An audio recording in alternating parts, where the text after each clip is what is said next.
But yes, let's get started. My name is Bonnie, and I'm a Zero Waste Youth member since 2019, and I love planning the convergences. And I welcome you all today here at Zero Waste Youth. We had our first convergence in 2013, and this is our 9th annual convergence, and we're just really excited to have y'all with us. Like, this has been a long time coming. We've been planning this until since April. We put a lot of work into this, and we just really love the community, the Zero Waste Youth community. It's an international community. We have chapters all over the world, and we empower youth to just be advocates for zero waste in their communities. We give them the leadership skills, we empower them to advocate for zero waste in their communities, and we just are a support system for the zero waste youth movement and the intersectional environmental movements. It's just, we're all interconnected, and we support each other in this community. So please join Zero Waste Youth. We'd love to have you, and we love networking and skill building. So it's a really great community. And let's see, and special thanks to our sponsors. NCRA, the Northern California Recycling Association. They're a resource recovery, recycling, trade organization, and they support us so much. And we also have other sponsors with Zero Waste USA. We're getting to use their Zoom account today. And we have Re-Up Refill Shop, the really cool zero waste refill shop. And then we have Ethos too, based in Santa Cruz, California. They donated for our raffle prizes, and so we're gonna have some really great raffle prizes. So please stay till the end. You don't want to miss out on these prizes. So all right, and we'll move on. And I'll hand it over to Freddie to go through the program schedule quickly.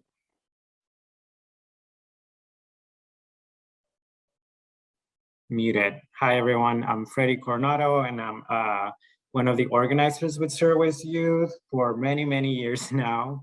So I'll go over what our day is going to look like. So all of you received an email from your registration with the link. So we have basically 3 main rooms. We have main hall, we have room 2, and then we have room 3. So each of these rooms have 3 different links, but this is where all the convergence is going to be taking place. All of our main events are taking place in the main hall, which is the room that you're currently in. So here we have our keynote presentation. This is where we'll have our Mobilizing for Greener World global session, as well as lunchtime activities. So if you're at any point lost with where to go, feel free to reach out to any of us that have the Zero Waste ZWY USA behind our names. You can DM us and we'll send you the right link. You can also go to our website for the full program schedule, and also find the links to the sessions there. So we do have a full day, and as you see after lunch, we have 2 additional sessions. So we have our midday sessions that go from 1 to 1:50 p.m. And then we have a 2 to 2:50 p.m. afternoon sessions. And finally, between 3 and 3:15, we have our closing remarks and our raffle, which we have various prizes from our sponsors. So please allow me in introducing Carla Marie Munoz. We're really excited to have Carla as our keynote this year. And Carla Marie Munoz is a tribal councilwoman of the Costanoan Rumsen Carmel Tribe, serving as a tribal liaison for her people for the past 9 years, creating relationships between state parks, government agencies, and other tribal communities. So she's focused on creating a space for ceremonies, land restorations, as well as tribal recognition. So I'm not gonna take up more time, so I'm gonna pass it on to Carla. And let's all give her a nice welcome. And Carla, please take it away. Oh, thank you. Inkata. Ka Carla Marie Munoz, Gaha Costanoan Rumsen Carmel Tribe, Gaha Ohlone. So I want to welcome you all to this land. I'm very excited to be here with you. Gaha Masisa Mane. I'm very happy to be here with you. And I want to welcome you all to San Francisco territory. And if you all don't have any knowledge of the indigenous people that once lived here in the Bay Area, the territory spanned it from San Francisco down to Carmel, inwards towards Salinas Valley. And throughout that territory, there was 7 different languages spoken, but that was only a small part of California history. California's rich history has a diverse culture here that's densely populated with a lot of spoken languages, which means there was a lot of communities that lived and thrived here in reciprocal relations with each other. So I wanted to start off by acknowledging the teachings that were passed from generation to generation so that we may all be here today in a very beautiful place called California. I'm going to do that by calling in the most powerful thing that we can do, which is the sun. Ishman in our language. That's the first thing that lights us up in the day. That's what gives life to this planet. My grandfather always says that burning fire in the sky is the same fire that's in the center of the earth that helps us move, but it's the same fire that we dance around when we do ceremony. And it's the same fire inside us all. And that's what shows us that we're alive. So I'm going to share this song, and it's for the morning sun to start off our day, to uncloud our minds, to get us prepared for what we're going to hear today, the knowledge that we're going to soak up. So thank you all for joining us. Thank you for allowing me to share a little bit of my culture, and I'm going to share this beautiful song with you today. Ismanitu, Ismanitu, Ismanitu,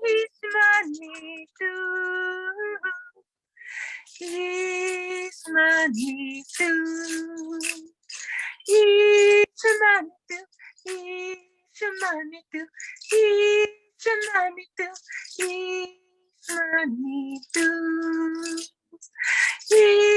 Ismanitu, Ismanitu. Ismanitu, Ismanitu,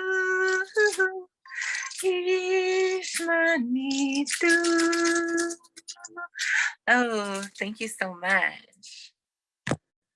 Now let's see. Let's show you a little bit more about myself. So you could change the slide for me. So, of course, like I said, my name is Carla Marie Munoz, and I'm part of the Costanoan Rumsen Carmel Tribe. We are a band of California Mission Indians. We come from the southern tip of California, the southern tip of Ohlone territory, which is the Monterey County area. But of course, that was the first colonized area of California. Well, second, if you count San Diego, and then they came through us and built a slew of different missions, and they utilized my people in particular to make 7 different missions. And so that's how we are able to trace our lineage and understand who we are in connection to this world.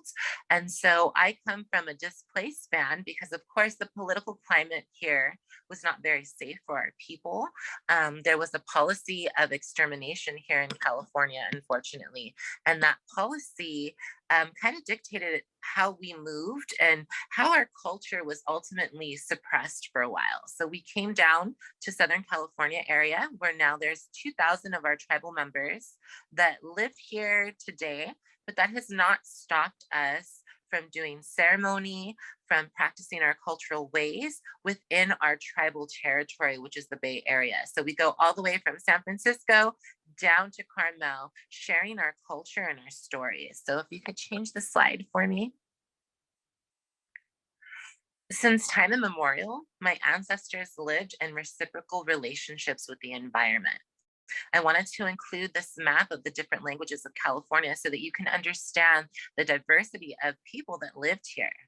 I also wanted to show you how my ancestors living with the animals and the plants evolved in ecology, passing on sacred knowledge from generation to generation and ensuring that culture as a way of life. So that's what's depicted in the first one. And you can see how seamlessly we worked with the environment. You can see the city, which is the village of Yalamu today. You can see the skyscrapers, and we think of these great civilizations, and we think about these monuments that have been left behind, these massive structures, these ruins, these temples, but they all don't showcase like the way our society did, which was this reciprocal relationship with the land, that everything that we did was recyclable. It went back into the earth. We lived so seamlessly with that land that we were able to have such a biodegradable society. We were the first no trace left behind. The only things that are left behind is some stone tools, maybe some stone rocks that mark how we used to live.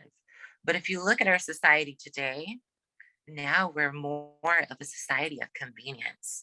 We see these massive structures, the bigger, the taller, the better. And that's not how we lived. We lived in these reciprocal relationships with the land. Next slide. To all my relations, that's something that we're taught from a very young age. Emakauko is what it means in my language. And what that means, it's not saying my grandfather, my uncle, my cousins, my mom, my auntie. It's talking about all of our relations, how we relate to the water, to the flora, to the fauna, to the wind, to the animals, to the creepy crawlies, and how they're all connected to all my relations. So when we honor that, we honor all of those relationships, and we honor it in a circle, because in a circle, there's nothing that's higher or lower than anything else. It's a relationship that we are all balanced on each other. Next slide, please. So we talk about these reciprocal relationships, and we talk about land ownership, which was a foreign concept to us. We never knew what it meant to own land because we never did. We understood that it was borrowed. It was borrowed from the next generation. We knew that we had to keep these resources for our very survival and pass those on for generations to come. And because of that, we developed these reciprocal relationships where we knew how to manipulate our environment so that we can grow the seeds and the grass that we needed to sustain life, so that we can have plentiful acorn harvest, so that we can ensure our way of life for the future. In these pictures here, you can see acorn. Acorn is celebrated this time of year. It's our fall time, but it's our new year. And when we get our acorn harvest, we know if we're going to have a good year that year, or if we're going to have to scavenge for a little bit more, like Buckeye, right? So it's very important for us because that's a superfood. It's a superfood that has sustained life in California for hundreds of thousands of years, before time and millennia. And that superfood is scarce now.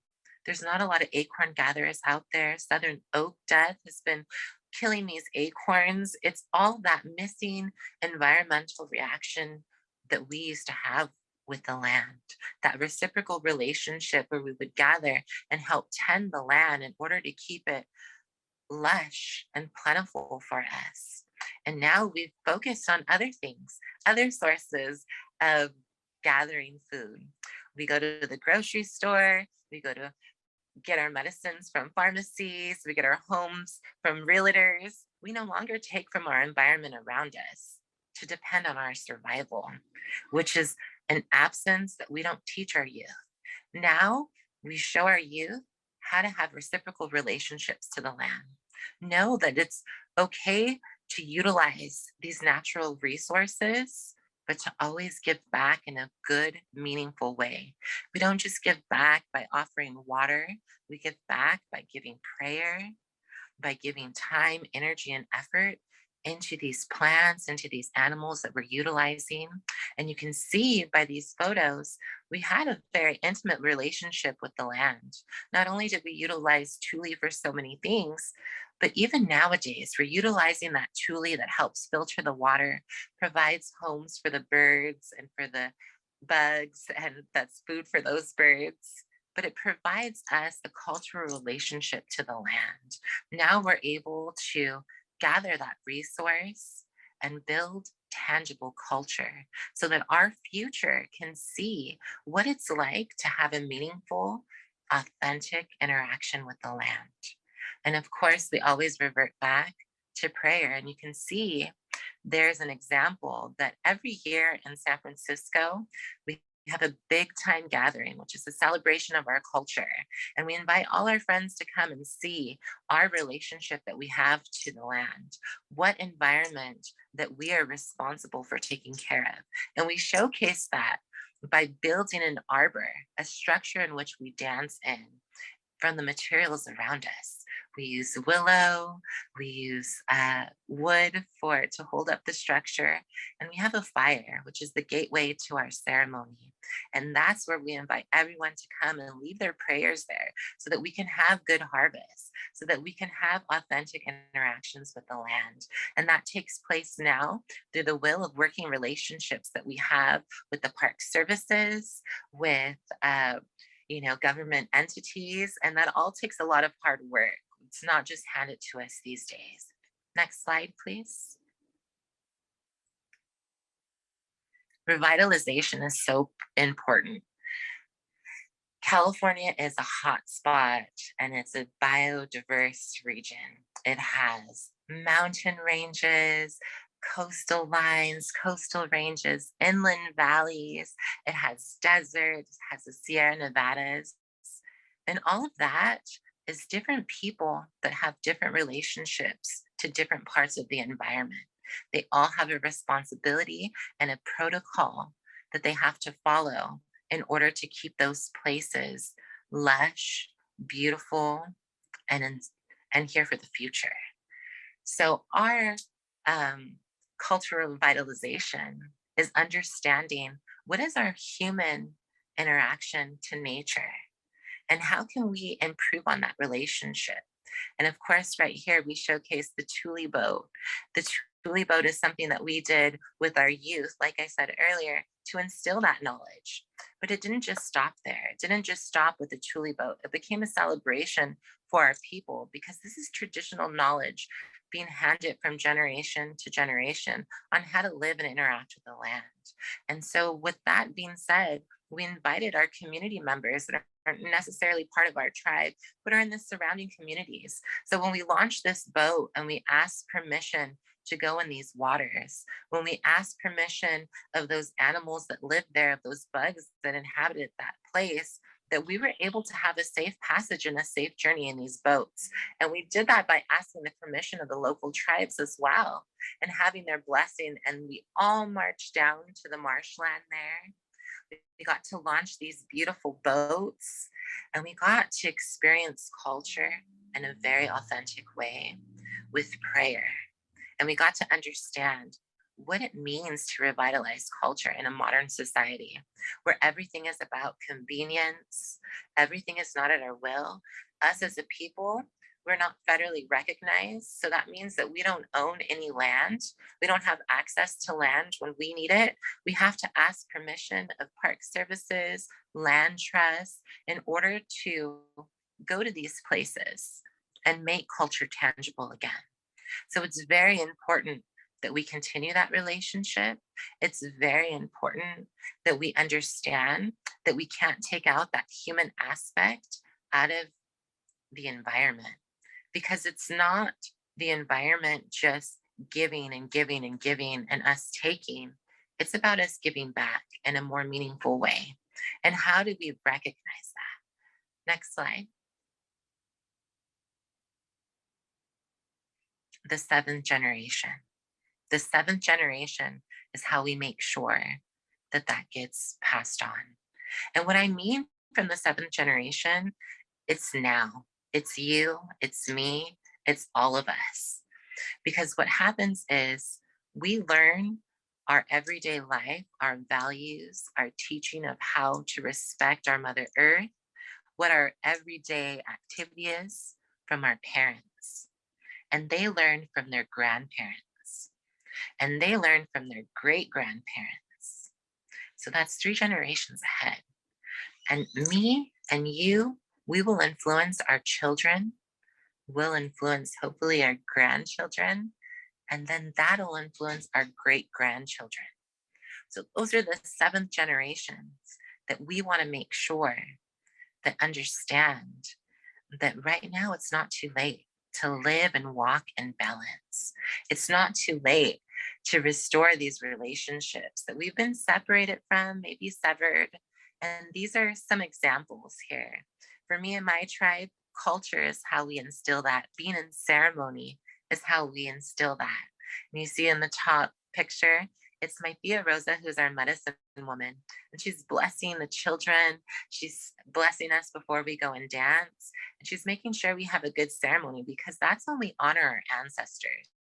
And a lot of people snicker when they see the leathers and the furs, and I understand, I get it, but our regalia, what we wear in ceremony, is indicative of our environment in which we're responsible for. So when we go into these ceremonial spaces and we not only represent ourselves, we want to represent that environment that we're responsible for. And we bring that within our regalia. We showcase that with the animal skins that we wear, the feathers, the grass, the shells, because we're coastal dwellers. And in our territory, there was so much vastness and diversity. We want to make sure and include that into our dance and honor all of those relations when we dance. And of course, you see there's a drum circle. That's something that's now been adopted into our circle because of secularization of the mission system. And because of a lot of culture lost in California, there's been this surge of coming together after the 1970s and it being okay to be Native American again and to celebrate by doing it loud and proud. And there's a lot of ceremonies that have been adopted by a lot of different tribes in California in order to honor those and honor those sacred relationships. And through trade, which is something that Californians did for hundreds of thousands of years, through ceremony, through tobacco passing, we are able to share some culture and share together. And that's what that drum kind of encompasses, is that way of life of coming together from all walks of life and honoring each other in a very special way. And then of course, the bottom pictures is our Ohlone youth, how we pass on our culture to the next generation. We do it through our storytelling. We know that our people were great storytelling, and the stories that they would give were instructions on how to live with the land, how to reciprocate the love and respect of our Mother Earth. And so they passed those truths on that were proven truths. They weren't just stories. These were the instructions on how to live, and they weren't written down. They were passed on by our elders. So it's very important that we give those teachings from our elders to our youth. And of course, now you see that middle picture. Those are fire teachings. Fire now in California is so scary. Everybody's scared of fire. It's not a scary thing. Fire is much like electricity. It can be harnessed and used in a good way, or it can be dangerous when it's out of control. But we as Indigenous people, we always carried respect for that fire. We always knew the fire was important to not only keep us warm, to not only cook our food, but it was very important to keep us going in this world. And fire suppression has been something that's been utilized by colonization in order to take away our culture from us. So we teach our youth to respect the fire. We teach them all of the things that go with having a ceremonial fire, what it takes to feed that fire. We know that we want it big when we dance. We want it small when we sleep. We know that we respect it by being in a good way, in a good state of mind around that fire. And that's the teachings that we give to the generations. But we also teach them how to turn that fire out. We don't keep that fire burning constantly. We should. California did. Our territory was constantly on fire. It was noted in so many colonial records of what this place looked like. And they looked and seen this place and said it was a pristine garden, but there was always fires here and there. But that's because we utilized cultural burns in order to keep this land lush, to keep the water flowing, and to keep us in our territories and make sure there was enough for us to eat. So that fire is very important, and it never went out here. But here in California, people are scared of it. There's a lot of laws prohibiting even us from having our sacred fires. So we teach the youth to be responsible with that fire. And we teach them these modern ways of turning out the fire, making sure it's out before we leave, and know that we respect it in the beginning and in the end. Next slide, please. So me as an individual, I came to live in Southern California. We are in a place that's a city environment. There's not much trees. Here, I grew up in a generation where recycling became a new thing. This wave of plastic that's hidden all of our people here, I say, is the next wave of genocide that's happening in our planet, and it's affecting all of us. And it was during my generation that it became apparent that it was a problem. And there was songs that were invented for it: recycle, reduce, and reuse. And that was to understand that relationship that we have and the important roles that we have in controlling our environment. And I always never understood what that meant living here or the effects that it had on our planet. But when I became an adult, a young woman, I moved back to my ancestral homeland in the Bay Area, where it was very popularized to, utilize everything, to understand your carbon footprint in the world, to understand the effects that you have on your environment, and to know that you affect your environment. You yourself are able to control what you put out there in the world and what you utilize in order for you to survive. And I understood that by listening to all these elders teach about the medicines of the world and say, look outside your door and understand the medicines of the land. Our people had a reciprocal relationship where we grew up with the same plants and animals.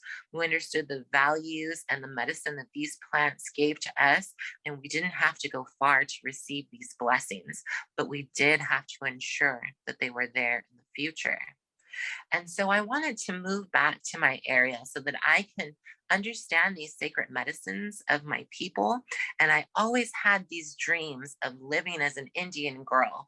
I would always say, like, every day I'm going to wake up and I'm going to dress like an Indian woman, and I'm going to have this amazing relationship with the land, and I'm going to give back to my people, because I grew up and we always had songs that were for the trees and songs for the water and songs for the people. But I was always with the people. I never really got to sit under the shade of that tree or really feel or hear the waves of the ocean, because I was in the city. And to me, there was like a disconnect there that I wanted to fill the gap. And so I had these big dreams of being in this place.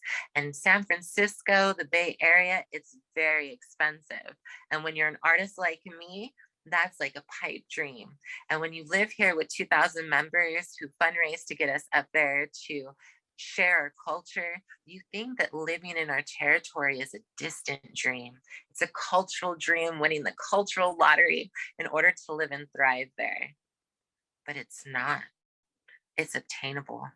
You can dream of a world that you want to create, and you can make it a reality. You have the power within yourself to change your mindset, to understand what value you have and asset into the world. And you can bring that, and you can affect first your community. That's the important part.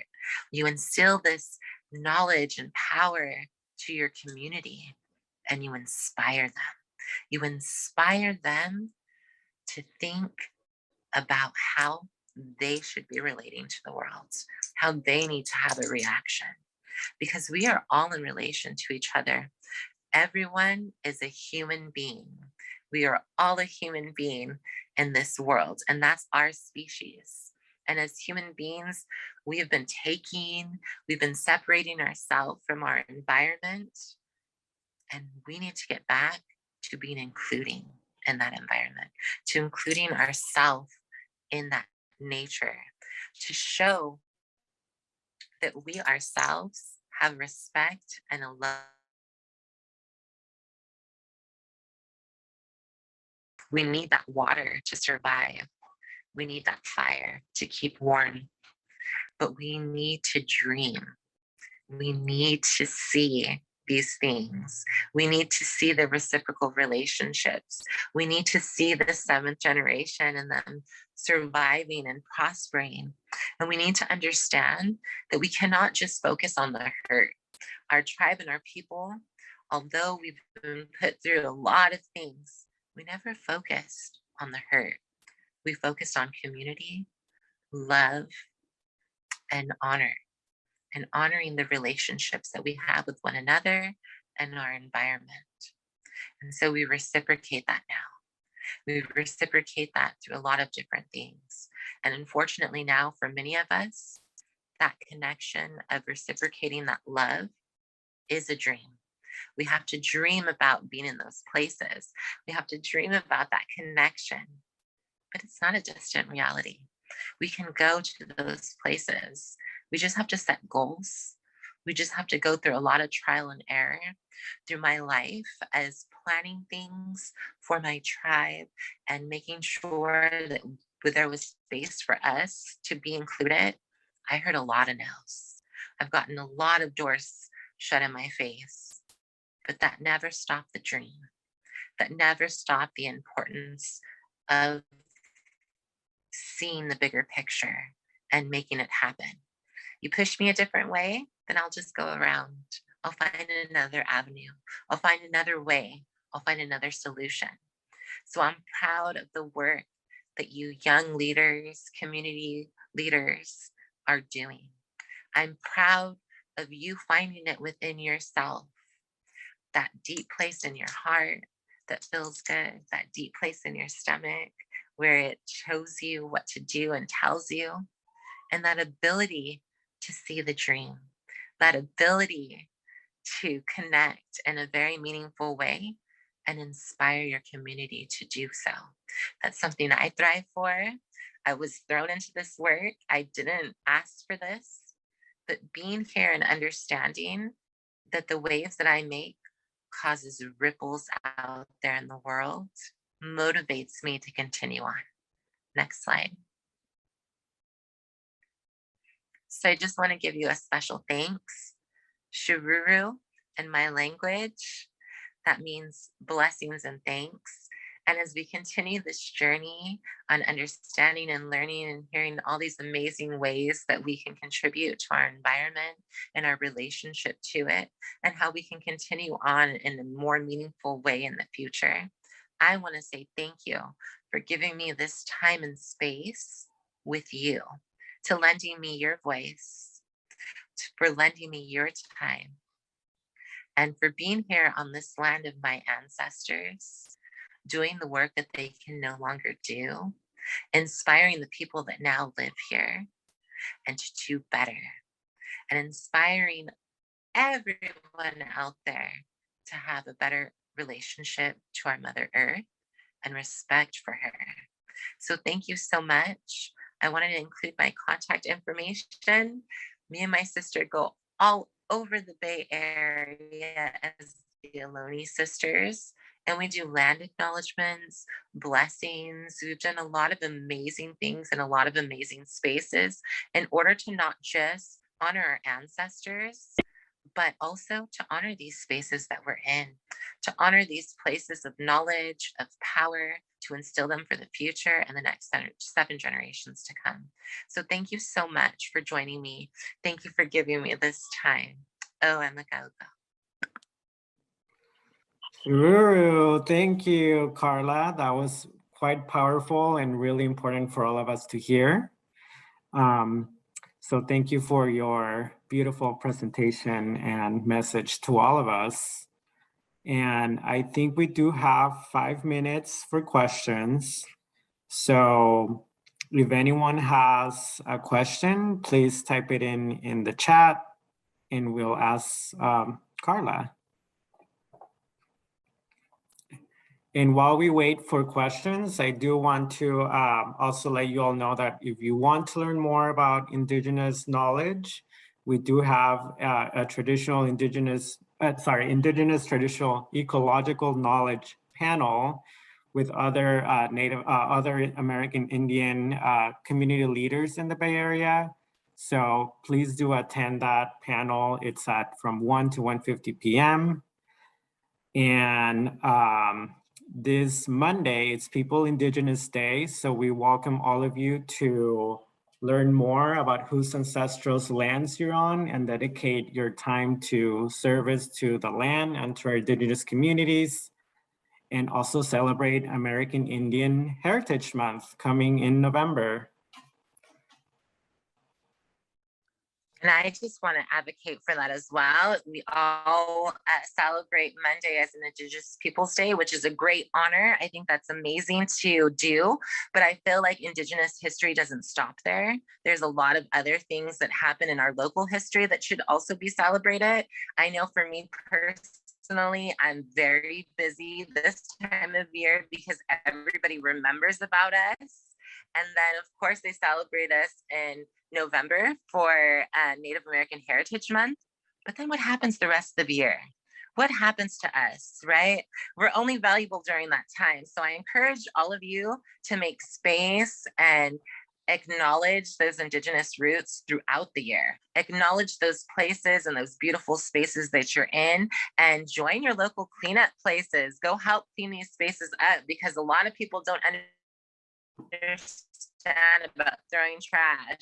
And so a lot of these beautiful places that we love and value are being basically mistreated. And I just want to give a prayer out there for the water. There was an oil spill that happened off the coastline that's affecting a lot of the communities in Southern California. And so I just want to give a prayer for that water. That water is very important for sustaining life in this planet. And so us as Indigenous people, we honor that. We know this is a water planet. We understand that the water is not only sacred for us to cook with, drink with, or clean with, but that we're born inside of water and that water is inside of us. So all of these water sources are very important. All over the continent, people are fighting for water access, for water rights. And so we honor those waters. And I'm just so sad that we disrespect our water so bad. And I really hope that y'all take action in fighting these oil companies, stop them from polluting us, because we survived for tens of thousands of years without oil or all these fossil fuels. And so I think we can revert back to it, because I thought we should have been flying in hoverboards by now. That's right. We got to fight those fossil fuel companies. And we do have a question for you, Carla.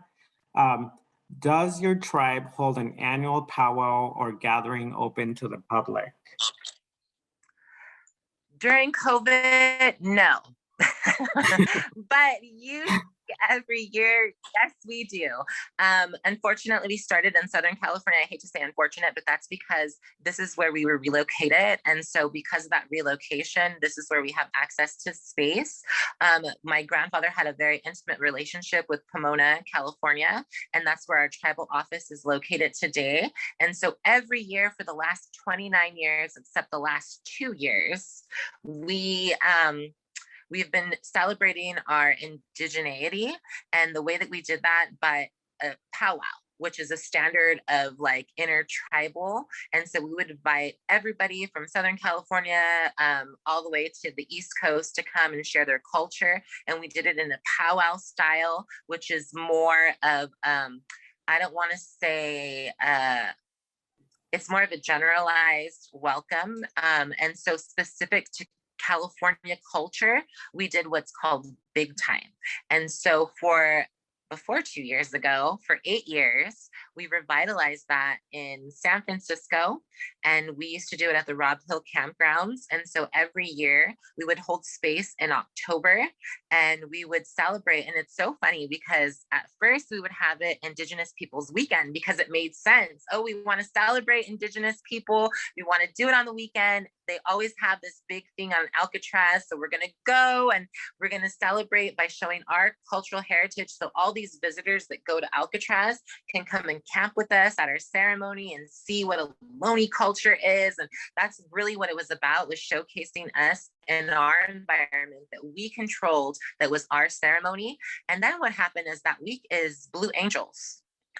And so there was all of these like vroom, vroom during all these sacred prayers in this green city, making all of this pollution in the world. And I understand, but don't they have like air shows where they stay on the land, like car shows, and you can walk around them? Like, why do you have to burn so much fossil fuel and make so much noise? So instead we had to accommodate that and change it to the third weekend, which was kind of like us giving a little bit, but also making our prayer a little bit stronger. And so every year we would meet the third weekend of October for a gathering. But like I said before, that gathering was put on by us and our people, and we would have to fundraise for it because we're not federally recognized. We don't get any funding.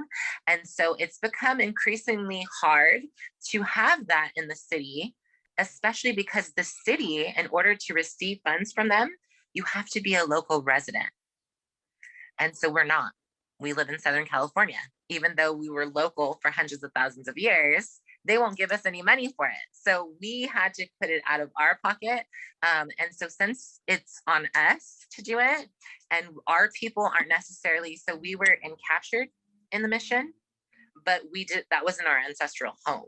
So we had ties there, and that's why we do things there in the 1800s. But after that, in the 1700s, after that, it's like SoCal. So that's where we're focused. And now we want to revert that to our homeland in Carmel.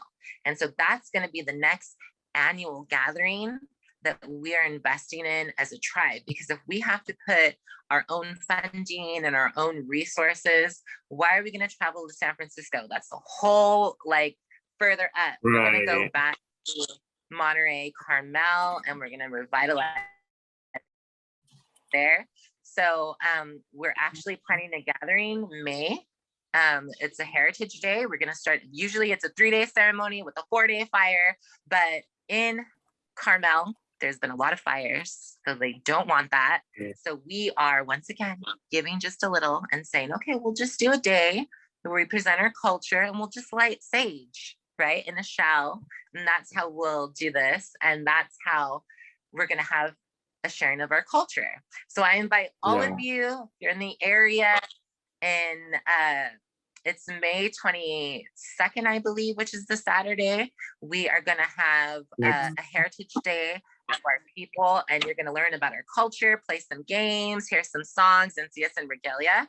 And that's going to be the closest thing. And hopefully it's going to be in an environment where we're a little bit more COVID safe friendly. Maybe we're coming to a little more healthier state, because this is really killing us as Indigenous people, not ceremony. So, but we do consider our elders a wealth of knowledge, and our children a wealth of knowledge. So we want to keep them safe, and they're the most susceptible to this. So we want to make sure that ceremony still happens in a good way. So a lot of it's Zoom these days. Yeah. So Carla, thank you so much. I think we are right at break. I'm sharing my screen, so I'm trying to see. Oh, it's 10:23. So everyone, you have 7 minutes before the next session starts. And if you do have any more questions for Carla, she's going to be part of our Indigenous Traditional Knowledge panel. So please join that. We'll have a deeper dive. And follow her on Facebook, Instagram, and learn more about your people who used to live in your land. So thank you all. And thank you, Carla. Thank you, Shiruru. Shiruru.